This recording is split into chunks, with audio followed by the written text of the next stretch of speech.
What if the most haunted place in Connecticut was never haunted at all? Deep in the woods lies a village people call cursed. Families vanished, madness struck, demons lurked in shadows.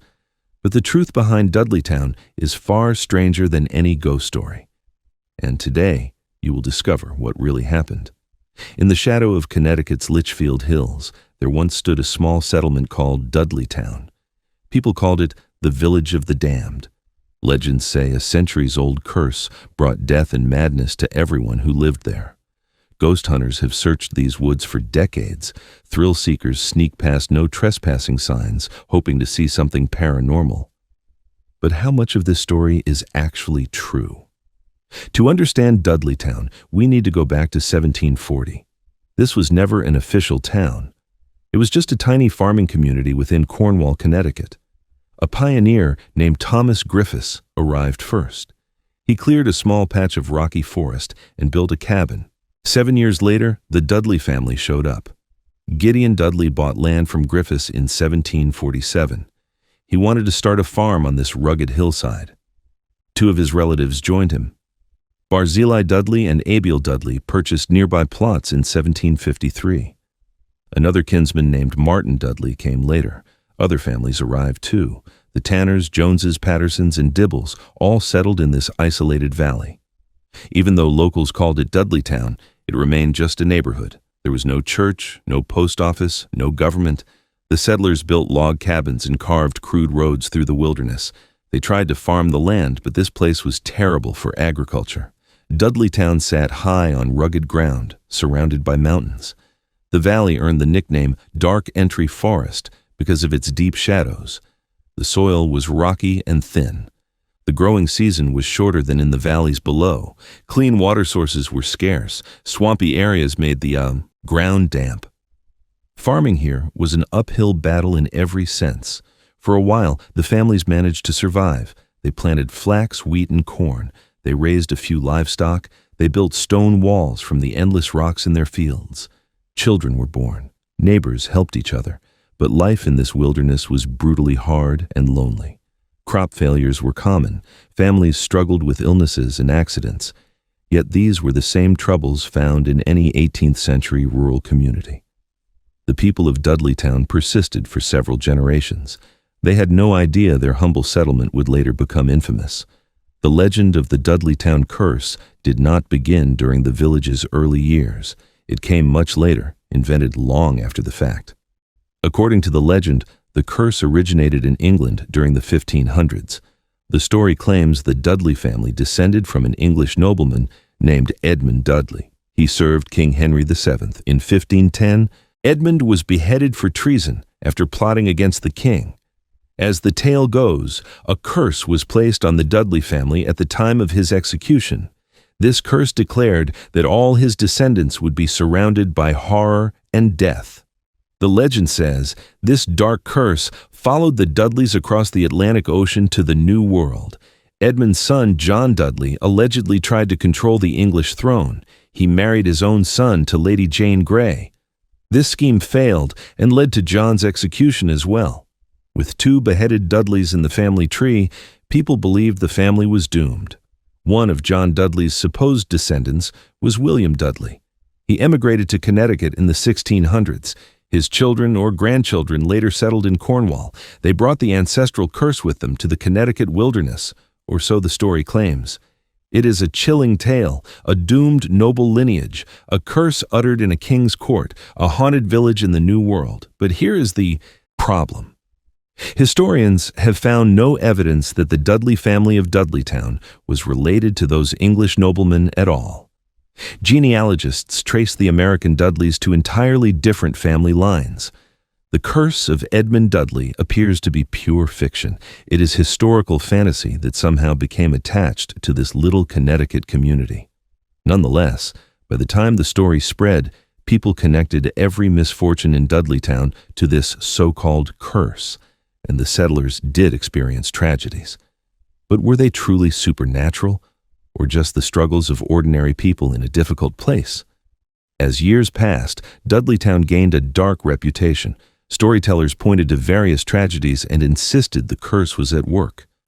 One of the Dudley brothers himself was said to have gone insane. People claimed this was the first sign of the curse taking hold. In 1792 came what legends call the first violent death in Dudleytown. A man named Gershon Hollister died during a barn raising at his neighbor's home. According to later tales, Hollister's death was no accident. Some insisted he was murdered. They said William Tanner emerged babbling about demons in the woods before losing his sanity. The truth recorded in town records tells a different story. Poor Hollister fell from the barn's rafters and died from the fall. Tanner was never accused of any crime. In reality, Tanner lived to the ripe old age of 104. If he grew feeble-minded in extreme old age, it was likely just senility. Not a demon's curse. Not all the dark tales were false. Some were simply natural tragedies spun into mystery. Dudleytown legend holds that lightning struck and killed General Herman Swift's wife on her front porch one summer day. This event actually happened. Sarah Swift was killed by a lightning bolt in 1804. But in the 19th century, fatal lightning strikes were not uncommon. This was before lightning rods became standard on houses. General Swift himself did suffer from mental decline late in life. He lived to age 81. Dementia from old age is a far likelier explanation than any curse. But in the lore, Sarah's dramatic death and the general's senility are portrayed as more evidence that Dudleytown was plagued by the supernatural. Other tragedies in the community were similarly unremarkable for their time. During the 1700s, disease was a constant threat. Consumption, which we now call tuberculosis, claimed many lives. In one often repeated story, a sheep herder in Dudleytown watched his wife die of tuberculosis. Then, he lost his children one by one to the supposed curse. The children disappeared into the forest and never returned. In some tellings, the grief-stricken man's house burned to the ground. He himself wandered into the woods and vanished forever. This tale seems to be based on an actual person named John Brophy. He was one of the last residents of Dudleytown. Records show his wife did die of tuberculosis. Shortly after, his 2 teenage sons ran off, but they ran because they had been caught stealing and feared arrest, not because of a curse. The sons disappeared into the woods and were never found. Soon after, Brophy's house burned down in 1901. Heartbroken and ruined, John Brophy left the area and was never seen again. It does not take a curse to understand why this widower might abandon his charred home and seek a new life elsewhere. Yet to those who relish mysteries, the Brophy family's fate sounds like nightmare fuel. A family wiped out, absorbed by the hungry forest. The legends also pulled famous figures into Dudleytown's web of misfortune. One popular tale involves Horace Greeley. He was the renowned editor of the New York Tribune and a candidate for United States President in 1872. Greeley's wife, Mary Young Cheney, was born in Litchfield County. Dark legend claims Mary grew up in Dudleytown and later hanged herself there out of despair. This happened shortly before Greeley lost the presidential election. In truth, Mary Cheney never set foot in Dudleytown in her life. She was from Litchfield, which is a different town. She died of lung disease in New York City, surrounded by her family. The ghost story version prefers the spooky image of Greeley's wife as yet another victim of the Dudleytown curse. By the early 1800s, Dudleytown's own families had mostly moved on or died out. But the legends extend even to newcomers who came later. The most famous tale concerns Dr. William Clark. He was a New York City physician who fell in love with the quiet Cornwall woods. In the early 1900s, Dr. Clark built a vacation home on Bald Mountain. His property included part of old Dudleytown. If you are enjoying this deep dive into one of America's most misunderstood legends, make sure to subscribe. We uncover the truth behind history's greatest mysteries every week. Hit that subscribe button so you never miss an episode. He and his wife Harriet spent weekends and summers there enjoying the peace and fresh air. Then, one fateful summer day, the story goes, Dr. Clark was called away to the city on an urgent case. He left Harriet alone in the cottage. When Dr. Clark returned about 36 hours later, he found his wife raving mad. Her mind was broken by something she had seen in the forest, Some versions say Harriet spoke of strange creatures emerging from the woods that attacked her. Overwhelmed by terror, she took her own life shortly afterward. This harrowing incident, according to legend, was the final straw that sealed Dudleytown's awful reputation. After Mrs. Clark's madness and suicide, even the last remaining soul abandoned the village for good. By the late 1800s, long before Dr. Clark's time, Dudleytown was already a ghost town in the making. One by one, families had given up on that rocky, unwelcoming land. Some left after personal tragedies. Many more left for economic reasons that had nothing to do with curses. As the United States expanded westward, the promise of rich, flat farmland in Ohio and beyond lured Cornwall's younger generations away. Why struggle to grow crops on stony ground when fertile acres in the Midwest were practically free? The local iron mining industry also wound down by the mid-19th century. With farming difficult and industry slowing, Cornwall's overall population shrank by more than half between 1850 and 1920. Dudleytown, being the most remote part of Cornwall, was hit especially hard by this decline. Little by little, Dudleytown's homes were abandoned. By the 1880s and 90s, only a handful of people still lived in the hamlet. The forest began creeping back in. Trees reclaimed pastures that once grew corn and flax. Saplings sprouted in the crumbling cellar holes of long-gone cabins. The name Dudleytown itself started to drop off maps.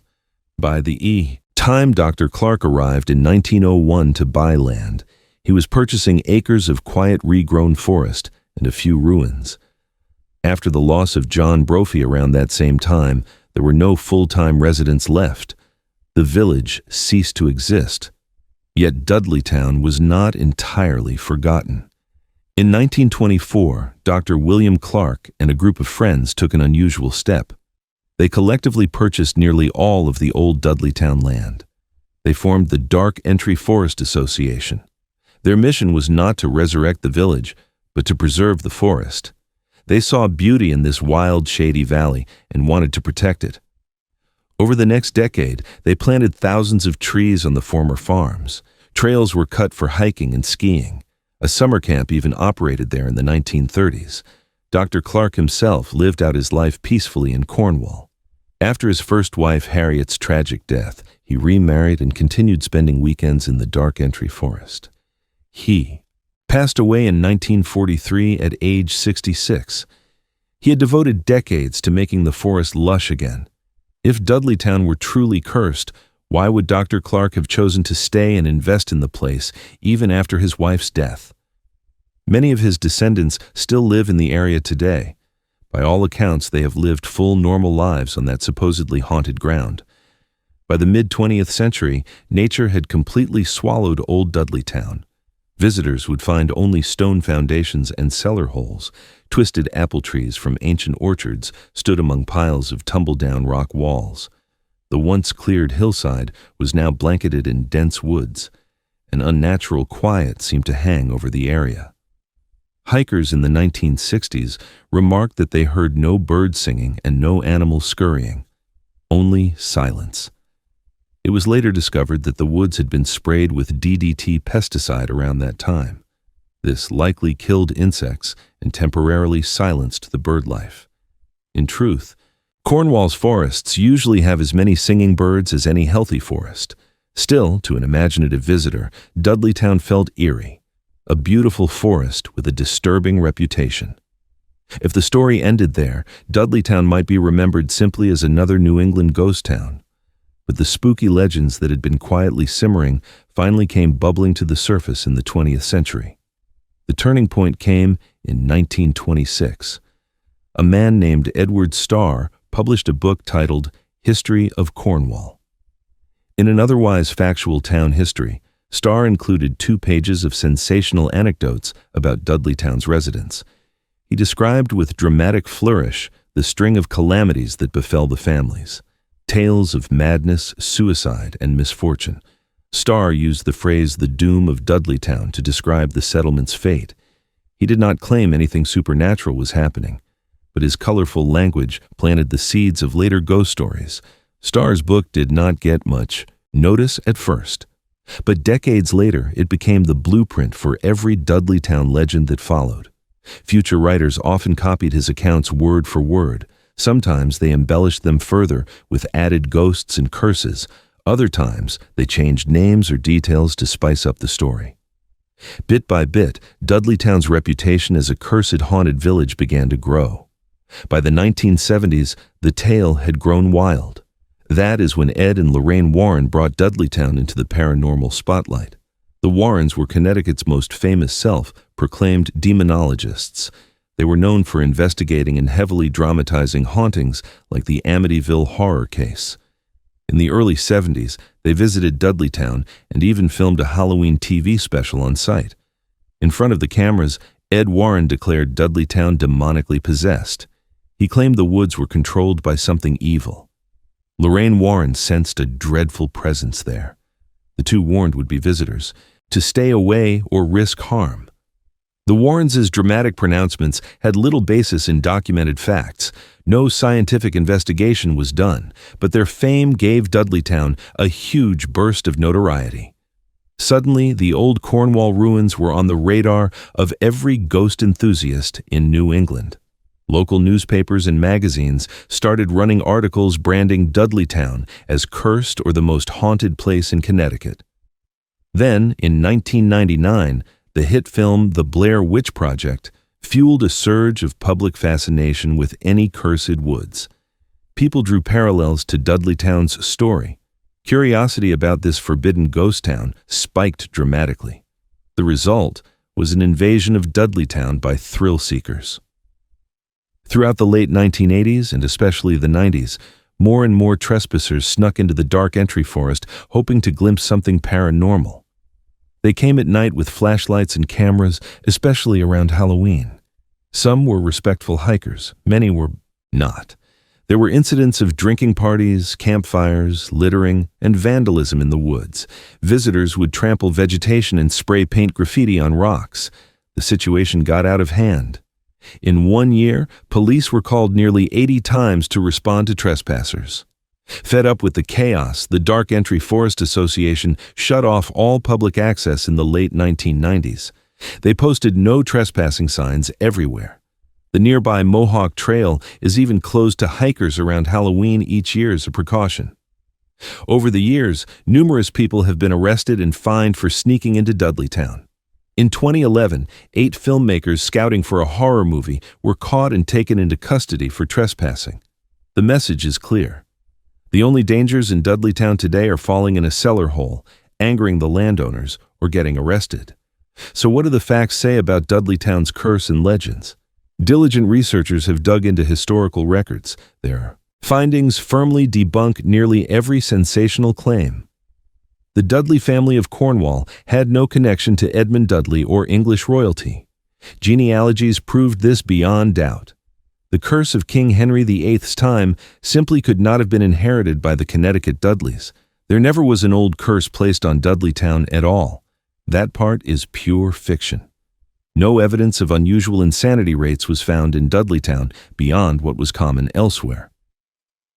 Abiel Dudley lived to nearly 90 years old. That was extraordinary for the 18th century. He likely suffered from normal senility in his final years. His neighbors described him as distracted and unable to manage on his own. There was nothing supernatural about his condition, just old age. The supposed murder of Gershon Hollister was in fact a tragic accident during barn raising. William Tanner was never accused of harming Hollister and lived out his long life without incident. The horrific massacre of the Nathaniel Carter family did happen. But it happened nowhere near Dudleytown. The Carters had moved out of Cornwall in 1759. They resettled in upstate New York. There, during the French and Indian War, their homestead was attacked. This tragedy was a result of living on a violent frontier at a dangerous time. Not any curse back in Cornwall. General Swift's wife was indeed struck by lightning, but 19th century lightning strikes were not unheard of before lightning rods became common. The general's old age dementia was likely just that. Old age. Horace Greeley's wife Mary never lived in Dudleytown and did not die there. Her illness and suicide took place in New York City. They were sad consequences of health issues and political stress, not an ancient curse. The real records show John Brophy's family suffered a sequence of misfortunes with plausible explanations. His wife died of tuberculosis, which was common. His sons disappeared to avoid arrest for theft. The house fire was labeled unexplained, but rural homes were prone to accidental fires. John's own disappearance after losing everything is sadly understandable.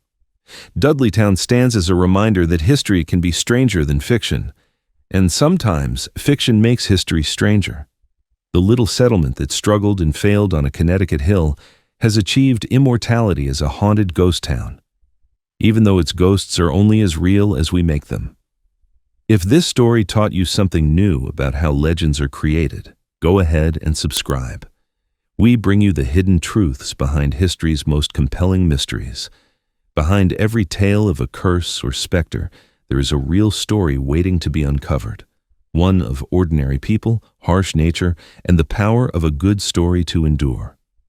In Dudleytown's case, the truth might not be filled with demons, but it is a story every bit as captivating as the legend.